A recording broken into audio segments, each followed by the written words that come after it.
Hello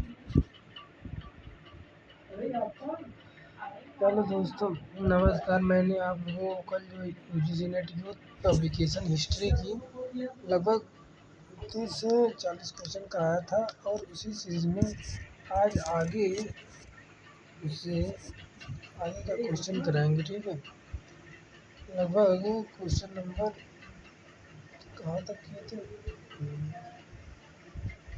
सब आप पिछली वीडियो में देख सकते हैं। शायद 30 क्वेश्चन तक कराए थे। ठीक है, अब आते हैं आधुनिक भारत के इतिहास। ठीक है, तो इसमें आप लोगों को लाइन टू लाइन पढ़ाएंगे। अगर आप लोग देखेंगे तो आप लोगों को मज़ा आएगा भी, और काफ़ी इंटरेस्टिंग तरीके से आप लोग पढ़ाते हैं। ठीक है, निम्नलिखित में से कौन सा स्थान पुर्तगालियों का व्यापारिक ठिकाना नहीं था? पुर्तगालियों का व्यापारिक ठिकाना नहीं था। भरूच पुर्तगालियों का व्यापारिक ठिकाना नहीं था, जबकि कालीकट, कोचीन, मछलीपट्टनम और माहे आदि पुर्तगालियों के व्यापारिक ठिकाने थे। पता है, जो पुर्तगाली थे 1498 में कब भारत आए थे? पुर्तगाली भारत में 1498 ईस्वी में आए थे। 1498 ईस्वी और 1498 ईस्वी में आए थे और इन्होंने अपना जो कारखाना स्थापित किया था भरूच पुर्तगालियों का व्यापारिक ठिकाना नहीं था, जबकि कालीकट, कोचीन, मछलीपट्टनम और माहे पुर्तगालियों का व्यापारिक ठिकाना था। विवादित है कि भरूच गुजरात की स्थित बंदरगाह था। विवादित था कि मतलब यह इसलिए कह रहा है ना कि भरूच जबकि गुजरात में था, कालीकट, कोचीन, माहे है, लेकिन नहीं। बहुत बड़ी बात है ना। आगे देखिए, पता है क्यों नहीं गुजरात था? गुजरात का ये भरूच क्यों बच गया था? वहाँ समय गुजरात का राजा कौन था? क्योंकि उस समय जो गुजरात का राजा था शक्तिशाली शासक, वो चौहान वंश का शक्तिशाली शासक था 1498 ईस्वी में। और वो आप सोचिए उस समय उसका पावर थी उसमें, इसीलिए उनका दाल नहीं गल पाई। ठीक है, गाने का मतलब है तो बहुत कुछ। निम्नलिखित में कौन सा बक्सर का में अंग्रेजी पढ़ता था? सॉरी, बक्सर में कौन अंग्रेजी पढ़ता था? मीर कासिम। जैसे क्वेश्चन सबको आपको वो शायद जो पढ़ा कल हम इसको कराया था। ठीक है, उसे जान लीजिए। ईस्ट इंडिया एक्ट 1784, उसके बाद कामागाटू प्रकरण, बजाज, ठीक है, बजपज, कामागाटू प्रकरण बजपज। ठीक है, ये भी कराए थे। ये 36 क्वेश्चन नंबर 36 पे आते हैं। ठीक है, द्वितीय पंचवर्षीय योजना ने भारी उद्योगों के पक्ष में बदलाव को चिन्हित किया। इस क्षेत्र में आयात को बंद करना आत्मनिर्भरता के लिए आवश्यक माना जाता था। तृतीय द्वितीय क्षेत्र में करा ए और आर दोनों सही है। ठीक है, बात सही है। द्वितीय पंचवर्षीय योजना में भारी एवं आधारभूत उद्योगों के विकास पर बल दिया गया। सार्वजनिक क्षेत्र में 3 स्टील प्लांटों का निर्माण किया गया। आप लोगों को बता दें, दूसरी पंचवर्षीय योजना के अंतर्गत किया था। दूसरी पंचवर्षीय योजना के कौन थे? मार्शलिस्ट थे। ठीक है, पानीपत का युद्ध 21 अप्रैल 1526, खानवा का लड़ाई 16 मार्च 1527, कन्नौज की लड़ाई 17 मई 1540, पानीपत की तृतीय लड़ाई 1761 और पानीपत का तृतीय लड़ाई 1761 में किसमें थी? अब्दाली और मराठाओं के बीच में। तो ठीक है, आगे आइए। निम्नलिखित स्रोतों को काव्य में व्यवस्थित कीजिए।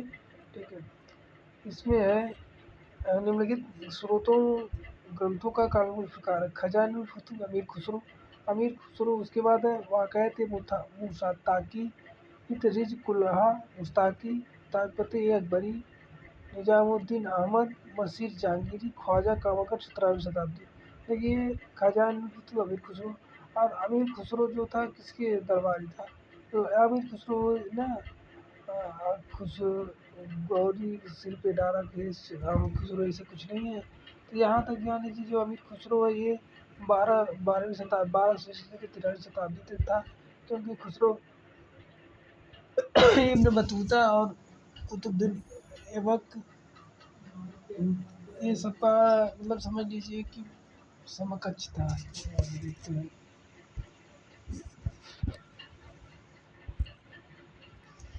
निम्नलिखित संस्थाओं की स्थापना का सही अनुक्रम दीजिए। Calcutta Madrasa 1781, Asiatic Society of Bengal 1784, Banaras स्थित College Sanskrit College 1781, Fort William College 1800। देखिए, कलकत्ता मदरसा 1781 है, Asiatic Society of Bengal 1784, Banaras स्थित संस्कृत कॉलेज 1781। ठीक है, मदरसा और कॉलेज दोनों एक साथ, ये हमें को लग रहा है ना, ये जो मैटर ना, इसको जो मदरसा है इसका और इसका मैटर थोड़ा सा चले देखते हैं। निम्नलिखित प्रकाशनों का सही क्रम, ये कई गीता क्या ना, गोदान गोदान लगभग 1935 में था ना, आनंद मठ 1901 में था, उसके बाद गीतांजलि भी 1905 में था, नील दर्पण 1960 नहीं 1860। अब देखते हैं काले क्रम। ठीक है, देखिए सबसे पहले नील दर्पण आएगा। ठीक है, और बंदोपाध्याय करके है ना। निम्नलिखित ग्रंथों में प्रकाशन, नील दर्पण दीनबंधु मित्र थे। ठीक है, आनंद मठ बंकिम चंद्र चटर्जी, उसके बाद गीतांजलि रविन्द्रनाथ टैगोर, उसके बाद गोदान मुंशी प्रेमचंद का है ना, 1935 लगभग आसपास था। नील दर्पण का ये कफन जो 1935 है, जब पैदा होंगे तभी लिखेंगे, 35 लफ्जिए थे मुंशी प्रेमचंद, कहाँ से लिख पाएंगे उसके लिए।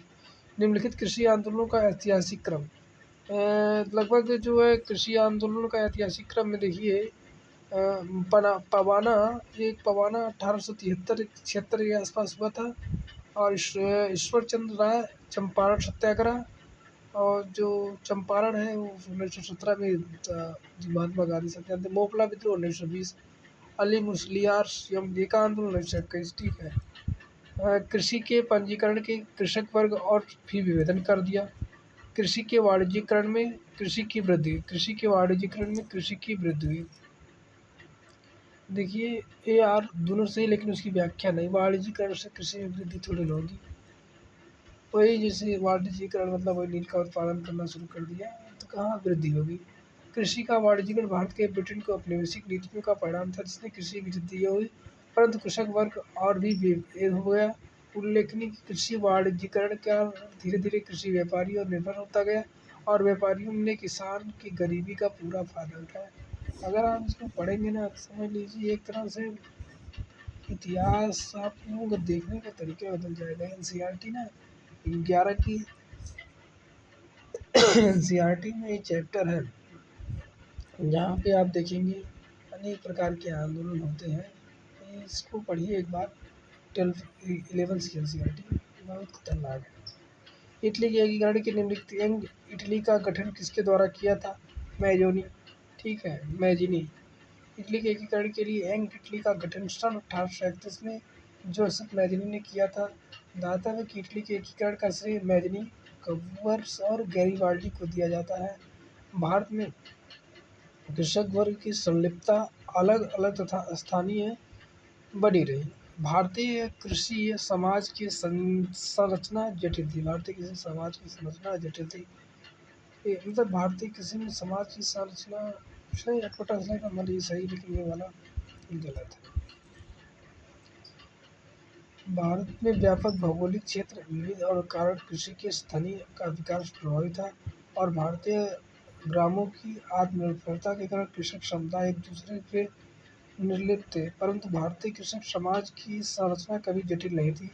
कृषक समुदाय रूप में अनाज उपजाता एवं उसकी निजी जरूरतों के अन्य वर्गों के द्वारा पूरी की जाती थी। जैसे कि बताएं, इतिहास इतना ब्रॉड है, इतना ब्रॉड है कि खत्म नहीं होगा। अब थोड़ा अगर हम टॉपिक टॉपिक पढ़ाएंगे तो शायद इसको ख़त्म किया जा सकता है, और जो टॉपिक है आसानी से डील किया जा सकता है। और कह दो कि ये एक क्वेश्चन सॉल्व मैं करूँ बैठ के तो आसान भी नहीं है कि एक क्वेश्चन में पूरा उसका डिस्कस करें, तो बहुत दिन लग जाएगा, या तो वजह से स्टाइल में बोला जाएगा। अब भाई ना, अब भाई ना, तब आते हैं अपने टॉपिक। तो ठीक है, मोरलैंड के अनुसार भारत का निर्यात का बड़ा भाग सूती वस्त्रों का था। बाबर ने उल्लेख किया कि काबुल से सूती वस्त्र प्रमुख रूप से भारत में लाए जाते थे। ठीक है, ये और दोनों सही है, ये दोनों की व्याख्या भी सही है। मुगल का आर्थिक जीवन का वर्णन करते हुए इतिहासकार मोरलैंड ने लिखा है कि भारतीय निर्यात का एक बड़ा भाग सूती वस्त्रों का था। बाबर ने अपनी आत्मकथा तुजु के बाबरी, ये आप यहाँ पे नोट करिए, बाबर की आत्मकथा कौन है? तुजु के बाबरी। ठीक है, इस बात का जिक्र यह काबुल भारतीय सूती वस्त्रों के बाजार का एक बहुत बड़ा केंद्र था। ठीक है। रूसो सॉरी थोड़ा इसका खत्म हो गया है। Rousseau general will, Marc Bloch सामंतशाही, एफ एंजल समाजवाद, एम श्रीनिवास संस्कृतिकरण। भाई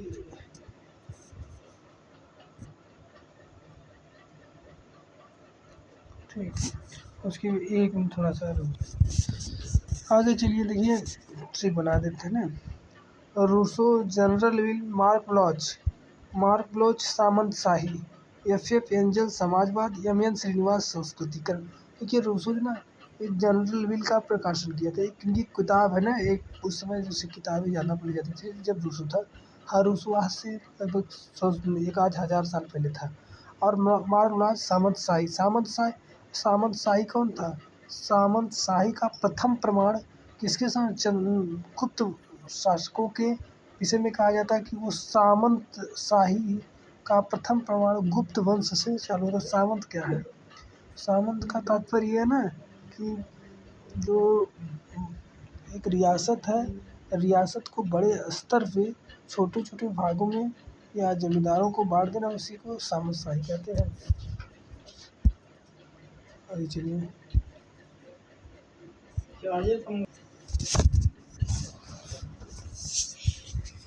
ठीक है, इसमें थोड़ा डिस्कस कर लेते हैं। ठीक है। फिर भी करोड़ों लोगों ने समस्त भारतीय प्रायद्वीप की खुशियाँ मना रहे थे। अर्धरात्रि में भारत की नीति के साथ भेंट पर नेहरू का भाषण सुनकर रोमांचित हो रहे थे, और जिन्हें उस समय बालक रहे व्यक्ति के लिए 15 अगस्त का एक अविस्मरणीय अनुभव बना दिया गया। वे पूर्व यूरोपियन भ्रांति का शिकार नहीं थे। 1948 से 91 कमेटियों ने अपनी कीमत पर ही जाना कि यह आज़ादी झूठी है। समझ में आया? कि नारे में दम नहीं था। भारत की स्वाधीनता उपनिवेशवाद के विघटन की एक ऐसी प्रक्रिया का आरंभ था जिसे कम से कम जहाँ तक राजनीतिक स्वाधीनता का प्रश्न रोकना कठिन सिद्ध हुआ था।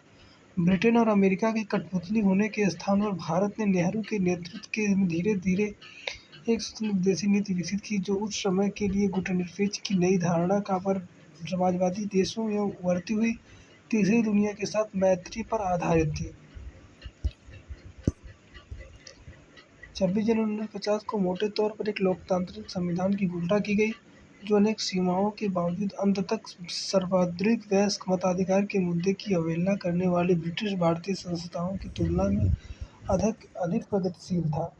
राजाओं और जमींदारों को धीरे धीरे बेदखल किया गया, भूमि की सीमा निश्चित की गई, यद्यपि यह कदाचित ही लागू हो गया। भाषाई आधार पर राज्यों के पुनर्गठन के पुराने आदर्शों को 1956 से प्राप्त कर लिया गया। सार्वजनिक क्षेत्र में नियोजित विकास द्वारा मूलभूत उद्योगों का निर्माण किया गया, और आधी सदी तक खाद्यान्न उत्पादन में जो ठहराव बना था, तुलना में उत्पादन का पर्याप्त बढ़ोतरी हुई। नीयत के साथ भेंट किसे इंगित करता? नीयत के साथ भेंट किसे इंगित करता? भारत की स्वतंत्रता, स्वाधीनता। भारत की स्वतंत्रता, स्वाधीनता। नीयत के साथ भेंट भारत की स्वतंत्रता को इंगित करता है, क्योंकि पंडित नेहरू ने 15 अगस्त 1947 को अर्धरात्रि में भारत की नीयति के साथ भेंट को संबोधित करके भाषण शुरू किया, जिसे सुनकर लोग रोमांचित हुए थे। उस समय जो बालक रहे व्यक्ति रहे 15 अगस्त के अविस्मरणीय अनुभव के लिए ये क्वेश्चन आ गया ना, नीयत के साथ भेंट किसने इंगित किया? आज मिल रहा है ना भारत की स्वतंत्रता, स्वाधीनता, लेकिन अगर तुम 2026 या 2025 दिसंबर का पेपर देने बैठोगे ना, ये क्वेश्चन नहीं मिलेगा, कभी नहीं मिलेगा, क्योंकि तब अब परिप्रेक्ष्य बदल चुका है। उस समय का परिप्रेक्ष्य कुछ और था। ठीक है। साम्यवादी नारा क्यों असफल रहा? यह भ्रांतिपूर्ण रीत से विचरित था। ठीक है, विचरित था। साम्यवादी नारा इसलिए, देखिए थोड़ा साम्यवादी नारा इसलिए असफल रहा क्योंकि यह भ्रांति पूर्ण रीति रिवाज से विचलित था। 1948 से 91 में कम्युनिस्टों ने अपनी कीमत पर जाना कि यह आज़ादी झूठी है, कि नारे में दम नहीं था। कम्युनिस्ट दक्षिण में जो ना साउथ में कम्युनिस्ट पार्टी का बड़ा पावर चलता है साउथ में, समझ लीजिए वहाँ सिस्टम अलग चलता है। आगे देखिए स्वतंत्र भारत का पुनर्गठन किस प्रकार किया गया था? स्वतंत्र भारत का पुनर्गठन किस प्रकार किया गया था? भारतीय राज्यों तथा अर्थव्यवस्था के पुनर्गठन द्वारा। भारतीय राज्यों का अर्थव्यवस्था के पुनर्गठन स्वतंत्र भारत का पुनर्गठन किस प्रकार किया गया था? भारतीय राज्यों तथा अर्थव्यवस्था के पुनर्गठन के द्वारा। स्वतंत्र भारत का पुनर्गठन राज्य तथा अर्थव्यवस्था के पुनर्गठन द्वारा, जबकि राज्यों का पुनर्गठन भाषा के आधार पर किया गया था। विधत ये राज्य पुनर्गठन आयोग की स्थापना 1956 में हुई थी। भारत में सन 1956 याद था भारतीय अर्थव्यवस्था के पुनर्निर्माण द्वारा था। ठीक है। स्वतंत्र भारत का पुनर्गठन भारतीय राज्यों की अर्थव्यवस्था के पुनर्निर्माण द्वारा हुआ था, जबकि राज्यों का पुनर्गठन भाषा के आधार पर किया गया था। विदित है कि राज्य पुनर्गठन आयोग की स्थापना 1956 में की गई थी। ठीक है। सिंधु घाटी, अब देखिए संकल्पना एवं विचार। ठीक है। वह विकल्प प्रत्येक, ठीक है, इसमें क्वेश्चन मतलब ठीक है। आगे देखते हैं। ये क्वेश्चन जो भी है आप बताइए, ये क्वेश्चन इतना ज़्यादा रेलेवेंट है कि हिस्ट्री से, कोई भी हिस्ट्री का पेपर है, चाहे SSC हो, कुछ भी हो, बाहर जा सकता है, कभी नहीं जा सकता। रियलिटी है। अब सिंधु घाटी के लोगों का किस खेल की जानकारी थी? पासे के खेल, फांसे का खेल। सिंधु घाटी के लोगों को फांसे का खेल की जानकारी थी। सिंधु सभ्यता के लोगों के मनोरंजन का साधन फांसे का खेल, नृत्य, शिकार, पशुओं की लड़ाई आदि। धार्मिक उत्साह एवं समारोह के समय समय पर धूमधाम से मनाया जाता था। ठीक। चचनामा सिंध का इतिहास और मूल रूप से किस भाषा में लिखा गया था? अरबी भाषा में। चचनामा मूल रूप से अरबी भाषा में है। यह मुख्यतः सिंध के इतिहास से संबंधित है, जो अरबों के सिंध विजय का वृत्तांत है। इसकी रचना अली अहमद ने की थी। ज्ञातव्य है कि अरबी लेखक अल-बरूनी ने की पुस्तक तहकीकीन भारत की खोज भारत के इतिहासकारों का एक महत्वपूर्ण स्रोत है। इसे पढ़ने चचनामा सिंध का इतिहास। चचनामा सिंध का इतिहास है और मूल रूप से किस भाषा में लिखा गया था? अरबी भाषा में। चचनामा के बारे में जान लें। चचनामा मूल रूप से अरबी भाषा में है। यह मुख्यतः सिंध के इतिहास से संबंधित है, जो अरबों के सिंध विजय का वृत्तांत है। इसकी रचना अली अहमद ने की थी। ज्ञातव्य है कि अरबी लेखक अल-बरूनी की पुस्तक तहकीक हिंद में भारत की खोज आज भी इतिहासकारों के लिए एक महत्वपूर्ण स्रोत है। नेहरू महालनोबिस युक्त कौशल किससे संबंधित है? द्वितीय पंचवर्षीय योजना से। नेहरू महालनोबिस द्वितीय पंचवर्षीय ने नेहरू महालनोबिस की युक्त कौशल द्वितीय पंचवर्षीय योजना संबंधित। द्वितीय पंचवर्षीय योजना का कार्यकाल 1956 से 61 तक था। इस योजना का उपनाम भौतिक योजना के प्रति व्यक्ति 20% की वृद्धि करना। ठीक है। प्रति आय 20%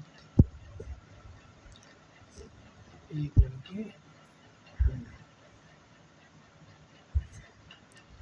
क्वेश्चन क्या है? प्रारंभिक आर्य आदिवासी सिंध नदी तथा इसकी उप नदियों द्वारा प्रतिनिधित्व की जाने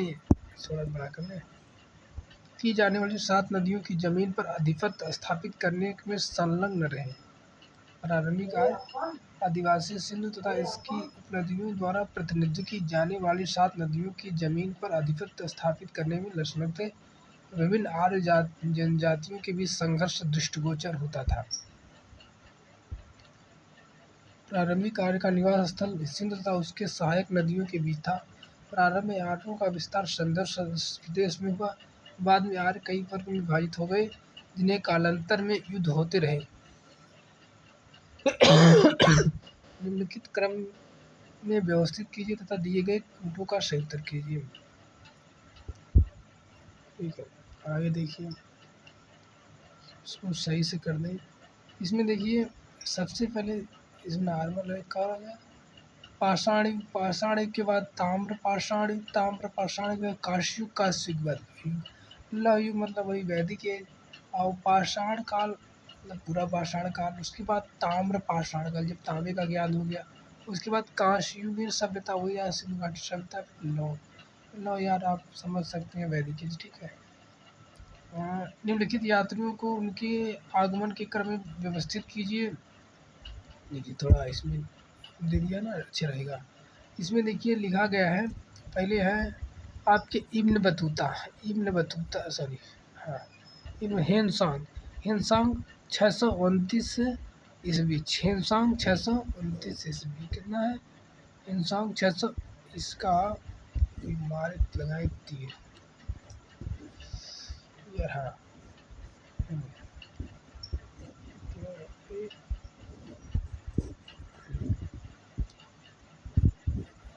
अब लगेगी।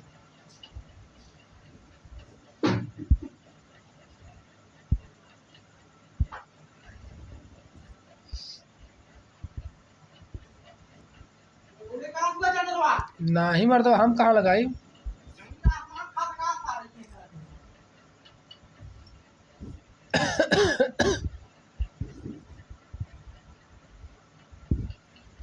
हो जाएंगे 629,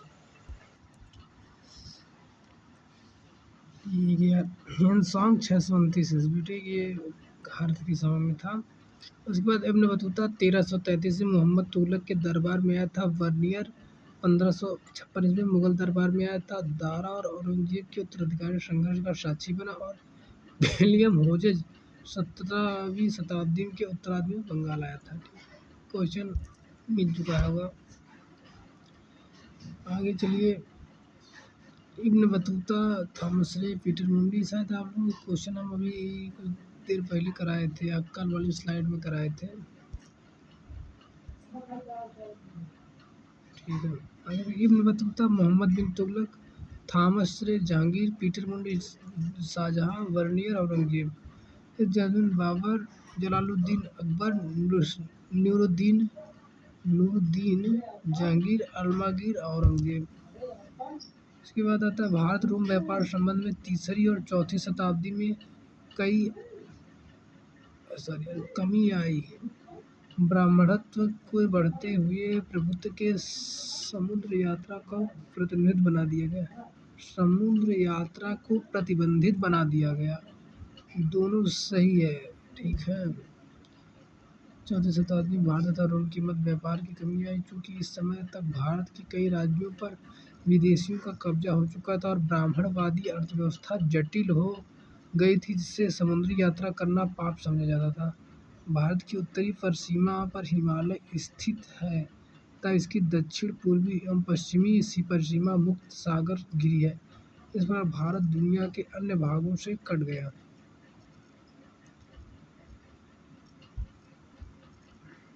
ये सही है और आर गलत है, ठीक है।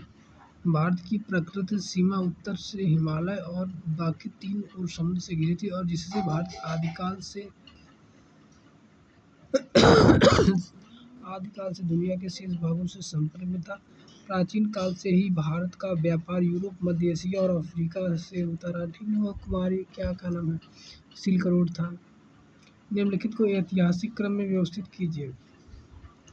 ये भी तुम लोगों को पढ़ाए हैं। पहले रोम से भारत का संपर्क वेद प्राचीन रहा। पहले सबसे पहले रोम आएगा।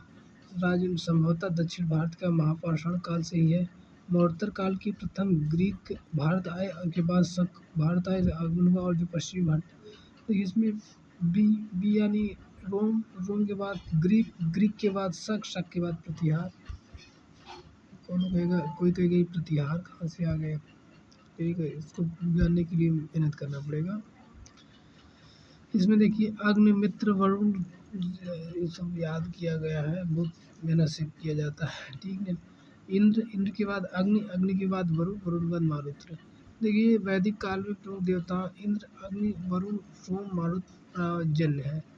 ऋग्वेद की सबसे महत्वपूर्ण देवता इंद्र थे, जिन्हें पुरंदर भी कहा गया। इंद्र की स्तुति 250 सूक्त मिलती है। ऋग्वेद की दूसरे महत्वपूर्ण देवता अग्नि की स्तुति पर 200 सूक्त मिलते हैं। तीसरे प्रमुख देवता वरुण थे, जो जलनिधि का प्रतिनिधित्व करते थे। मरुत आंधी तूफान के देवता थे। आगे चलते हैं, कौन सा सूत्र किसके लिए था। श्रोत्र सूत्र महाबलिदानों के संपन्न करने के नियम, ठीक है, महाबलिदानों के संपन्न करने के नियम, गृहसूत्र दैनिक जीवन से संबंधित, धर्मसूत्र धार्मिक तथा लौकिक विधि का प्रशासन, शूलसूत्र बलि देवियों तथा अन्य वेदियों की माप। मोहम्मद बिन तुगलक तथा सम्राट अकबर निम्नलिखित में से किस नदी का पानी पीता था? मोहम्मद बिन तुगलक तथा सम्राट अकबर गंगा नदी का पानी पीते थे। इसामी के अनुसार मोहम्मद बिन तुगलक प्रथम मुस्लिम शासक था जिसने हिंदू त्यौहार होली और अन्य त्यौहार में भाग लिया था, गंगा जल का पान करता था। अब देखिए, अभी आप लोग यही पढ़ाए ना। अमीर खुसरो ने निम्नलिखित में से किस वाद्य यंत्र का आविष्कार किया था? अमीर खुसरो ने आविष्कार किया था तबला तथा सितार। ताजमहल का निर्माण मकराना। ताजमहल प्रमुख संगमरमर मकराना से लाया गया था। ताजमहल का निर्माण शाहजहां ने अपनी बेगम मुमताज महल के याद में करवाया था। दातव्य की ताजमहल का निर्माण कराने में मुख्यतः स्थापत्य वास्तुकार उस्ताद अहमद लाहौरी थे। निम्नलिखित घटनाओं का व्यवस्थित कीजिए।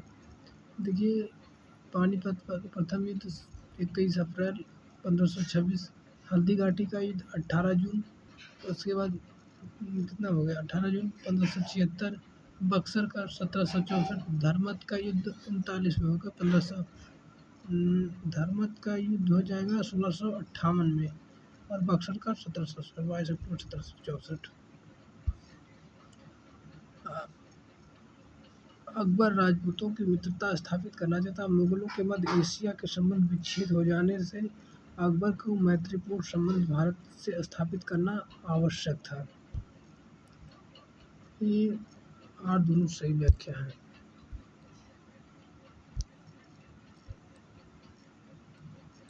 अकबर के काल में मालाबार काली मिर्च भारत की निर्यात होने वाली प्रमुख वस्तु थी। दक्षिण भारत के उत्पादक क्षेत्र में निर्यात बंदरगाह अकबर के साम्राज्य के भाग नहीं थे।